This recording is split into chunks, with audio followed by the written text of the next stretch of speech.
So Death Battle recently dropped Blade versus Buffy, and again, I'm a fan of both, so obviously I was kind of expecting one of them to get lowballed and the other one to kind of get, their actual treatment. And lo and behold, I kind of guess I expected Blade to kind of be the one to get the actual treatment because his feats were so obvious here. The sheer fact that Blade was literally lowballed and, in all honesty, just straight up like contradicted in this video is absolutely baffling. I mean, it's not too shocking, but again, Blade had all the feats and yet he still lost. And the funny part is we're just going to go through the main section because again, this is just absolutely hilarious here with skills and stats going to Buffy, trump cards going to Buffy, and versatility only going to Blade. Yeah, so let's talk about this here. It does not matter how long a character has been in comics, just that they have quantifiable feats to say that they put one over the other. To actually say that, well, Buffy has actually been around longer than Blade, or she has more comics than Blade. Yeah, great. He comes from a much more powerful verse that actually views Buffy as fiction. So, yeah, let's talk about this here. For starters, the Dracula disrespect. Like, oh my gosh, this was horrible. Saying that Dracula was inferior to the demon. And I'm trying to figure out how that was even remotely applicable. But it's funny how they said Blade had no universal feats, but then show a moment from the Contest of Champions run where he's literally slicing eternity. How do you say, oh, he doesn't have any universal feats, but then go ahead and show a universal feat that you didn't even count in the video or even count in question? Like, what? Come on now. And then, let's not even, matter of fact, actually, we do got to talk about Dracula because he was horribly downscaled. Drastically. Saying that, oh, Blade scales to Dracula, who's able to create a storm that can cover Boston or shake Boston. Let me get this right. So we scale in people by the amount of areas that they choose to affect rather than their actual attack potency. No. Here's the thing, right? Did you know Dracula was a Thor level threat? Yeah, pretty consistently as well. And they also noted that Blade had his powers and abilities, so that would make him stronger, right? And the fact that he's contending against someone who's giving Thor a run for his money has actually been able to get the upper hand on him. Oh, and Silver Surfer too. Let's not forget, Dracula back in them days was straight up pimp slapping Silver Surfer in the face as if he were a redheaded stepchild. So not only did you blatantly lie about Blade not having universal feats, you blatantly downscaled a lot of his villains. And the funny part is, if you go to the feat section, which we will cover in a little bit, they said he actually defeated Zarathos. Yeah, they said he defeated Zarathos. So we're just going to go off that, we're just not going to gloss over that, right? That you guys said he defeated Zarathos, but yet he has no universal feats, right? But here's one thing, right? So we all know Blood Hunt, which they kind of mentioned, but kind of didn't. They said, oh, he's fought Varney and stuff like that, which again, a Thor level threat here. But did you know in Blood Hunt, right? Varney not only possessed Blade, but needed his body as a vessel. He needed him to actually be able to contain the power of the Dark Force. Keep in mind, Blade has to be able to withstand this as well, as the Dark Force itself is absolutely no joke. So this means Blade would have universal to higher levels of durability than Buffy. I understand Buffy's been taking down some universal level demons and vampires, but Blade's got universal, multiversal, complex multiversal, all the way to outerversal scaling. So let's actually talk about this, right? He actually held the power of, I think, 7 or 8 Dark Force users, possibly even 6, right? Now, the Dark Force itself is an extra dimensional power bound to a life-draining realm or a universe, right? So Blade not only had to absorb this power, he had to be able to contain multiple users, right? Beings like Cloak, Dark Star and etc., right? And keep in mind, you might be like, "Oh, Legendary, could you give us a good scale for the Dark Force," right? Well, for starters, this not only caused the entire planet to go black itself, but completely cut it out. Yeah, it completely cut out the entire planet from reality to the point where Sorcerer Supremes had to be able to undo it, right? And keep in mind, this was because multiple users were a part of it. You see, one Dark Force user is actually pretty ridiculous on its own, but again, to actually have multiple, and keep in mind, they all possess this extra dimensional power. So this means that they were all pretty much destroyed, broken down, and then absorbed. Yeah, I know it's absolutely crazy. And Blade had to use all of this power to actually be able to compete against Thor. Now, keep in mind, Dark Force users like Darkstar have been actually able to paralyze and even restrain the likes of the Hulk. She has also been able to do this to characters like Hercules, Ghost Rider, and I think even Wonder Man all at the same time. So she is a very, very powerful individual. Oh, sorry, not Wonder Man, Iceman, excuse me. So, with that being said, yeah, these guys could easily destroy universes and even destroy multiverses casually, even harming beings that could literally destroy multiple dimensions at once. So, the fact that Blade over here is straight up fighting and even being able to contain that kind of power within his body gives him universal levels and higher durability here. Because again, he's fighting or utilizing, or excuse me, containing a power that is capable of harming characters like Hulk and Hercules. Containing a power that's able to cut off the entire plane of existence or the entire planet itself from reality. So again, yeah, Blade should have took stats and everything on, in all honesty.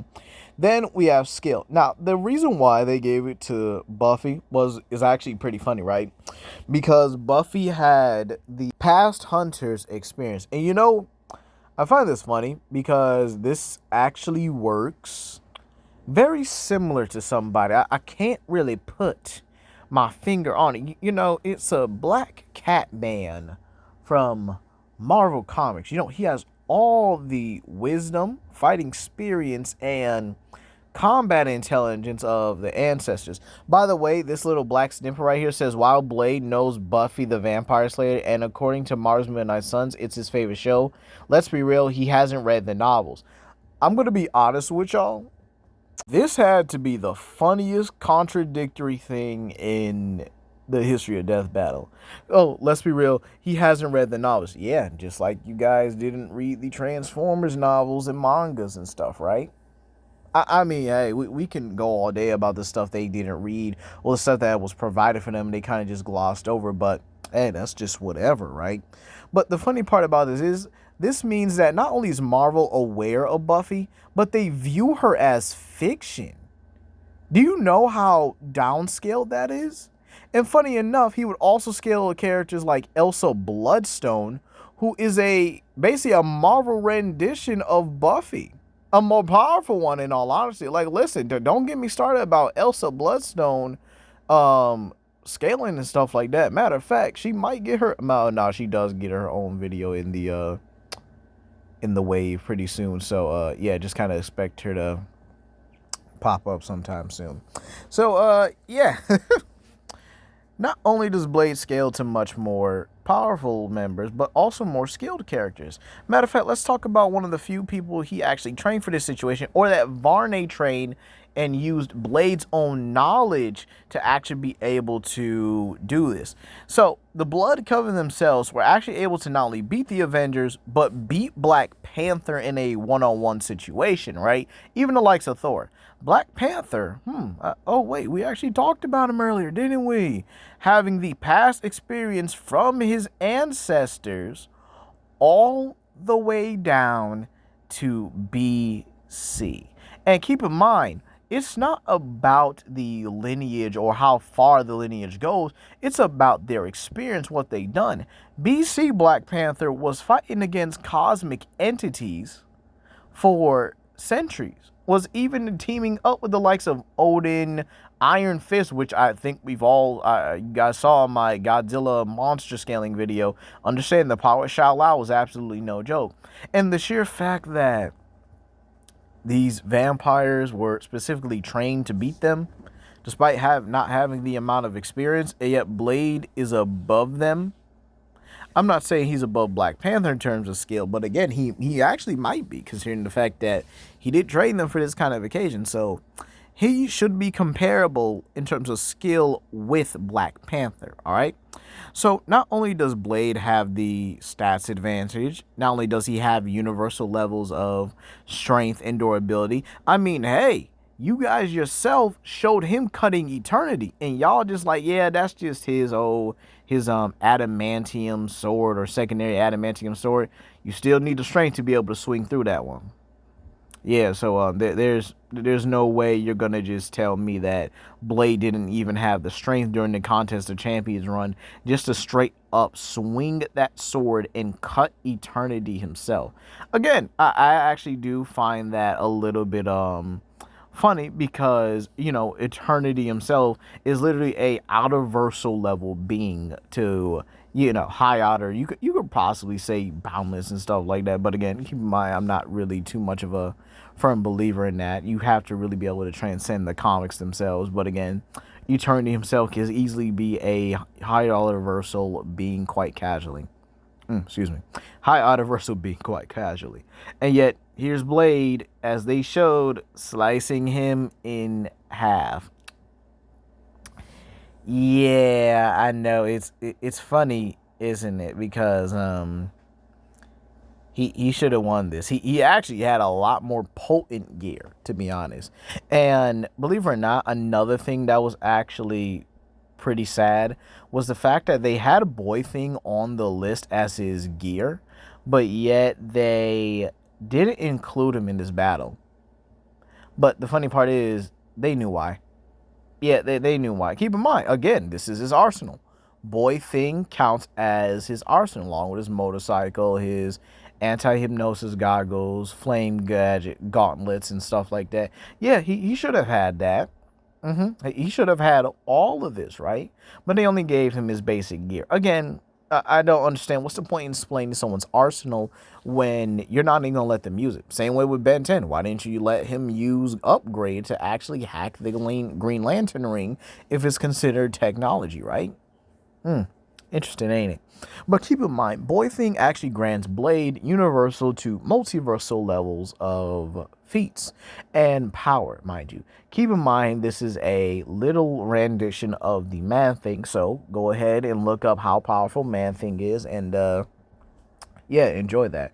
And then you also have the sheer fact that it can create extra weapons. So if Blade does use a sword, he can easily use it to send picks, stakes, and even being able to throw Boy Thing at somebody, and he'll be able to burn them, because anything that feels fear or rage burns at the hands of Man Thing. And keep in mind, he can grow so big, he's able to engulf the inside of a dead Celestial that was possessed by Cosmic Ghost Rider.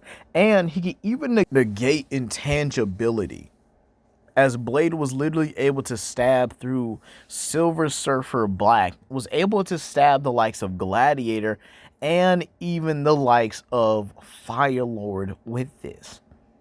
Keep in mind, all of these are cosmic entities I'm naming, and yet Blade is casually competing with these individuals. So him being able to handle the likes of Boy Thing, or him not having the likes of Boy Thing, excuse me, should have been kind of a sign that he was going to get done dirty here, because why are you not including everything you put on the list? But again, I guess you could say, well, wouldn't Boyfriend count as outside help? I mean, he would if he wasn't attached to him 24/7. But let's talk about the gross downplay of everyone's favorite blonde-headed Karen, Captain Marvel. Now, again, I am gonna forgive her for the Civil War II stuff. I know. I gotta move on. I gotta grow. But again, the sheer fact that, number one, the breathing gun that was given to Blade was grossly downplayed. For starters, Captain Marvel isn't star level at all. And the funny part is, they said all this stuff about the breathing gun, how it's able to track you down, able to injure you, able to devour you from the inside out if a bullet gets lodged in you. And yet Buffy was somehow able to withstand that because she had resistances. And this is where the part kind of does get on my nerves, right? The fact that they said, oh, Captain Marvel has enough power to melt through a star. And I think this is where you guys got to understand, that is not a star level feat. That is much higher. Because not only is Captain Marvel producing the heat that's needed, she's producing enough force and heat to actually melt through a star. Not burn through it, melt through. Meaning it's going to be disintegrated, or parts of it are disintegrated throughout the entirety of the, I guess you could say, the star itself. Like something is going to get melted throughout the entire star, possibly all the way to its core. Meaning she could tear a hole through a star with a simple energy blast. But again, keep in mind, in this same issue where she was able to battle against Cosmic Ghost Rider ripped the head off of a dead Celestial. Not a dead Celestial, a Dark Celestial, excuse me. Dark Celestials are literally more powerful than the likes of regular Celestials. They literally butchered the entire species. And yet, somehow, Carol is star level for being able to harm such an individual. I mean, we got her feats and stuff, able to blow up entire planets, and even being able to fight against the likes of Heralds of Galactus. Beings like Firelord. Like, she was straight up blasting this man, clocking him in the face and stuff like that. Dude was, she was honestly, she was on demon time in that run. I ain't gonna lie. And I think the funny part about it was where Buffy had like all these resistances to some of Blade's moves. And I found it funny because it's just like, I can understand she has a resistance, but keep in mind there is a certain degree to it as well. And the breathing gun being able to harm entities much more powerful than her. Like, let's just be kind of honest here. A lot of these characters that Blade has fought and has even been able to damage would utterly destroy Buffy and her verse quite casually.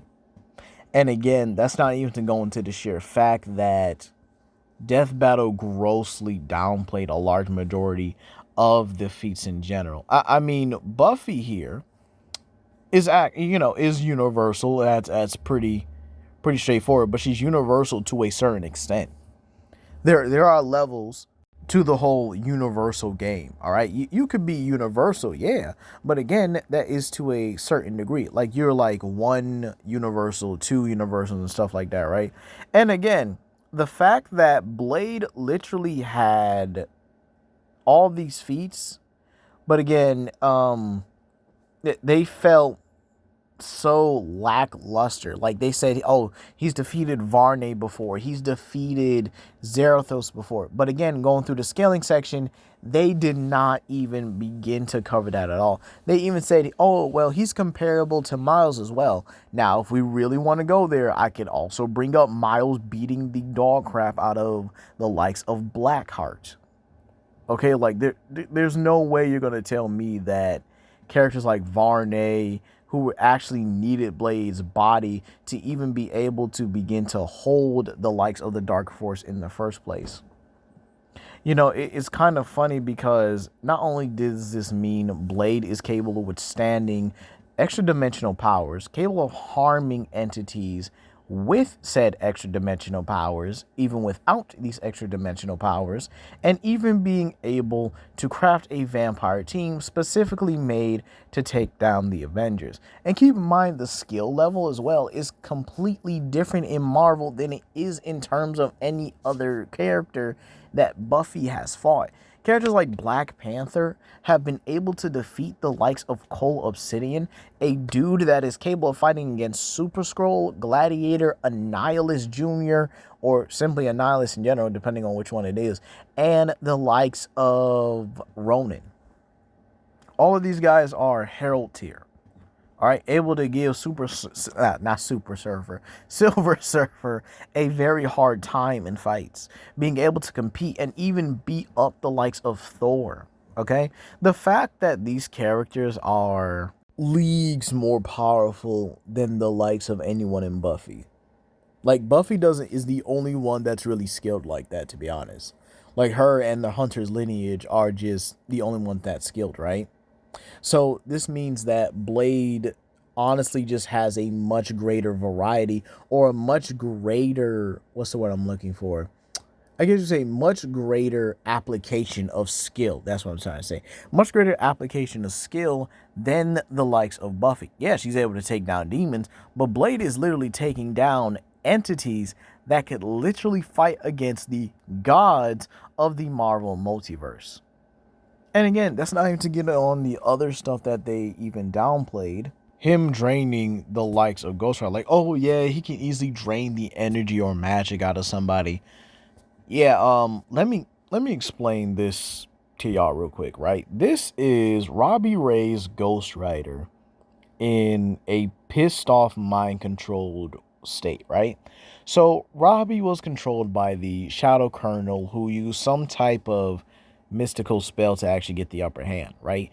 And this Robbie was capable of not only taking on Captain Marvel and Thor at the same time, unworthy Thor, mind you, but keep in mind, before this, at his base, right, he was able to accidentally kill the Starbrand with his penance stare. Keep in mind, Starbrand is a cosmic entity that should not be feeling these kind of complex emotions, yet here Ghost Rider is just doing this. And again, taking down the likes of Thor and Captain Marvel at the same time. Keep in mind, yeah, they are trying to still get him back, and keep in mind, Thor also broke his arms earlier as well, and he still managed to nearly down them, or nearly one-shot them with a blast.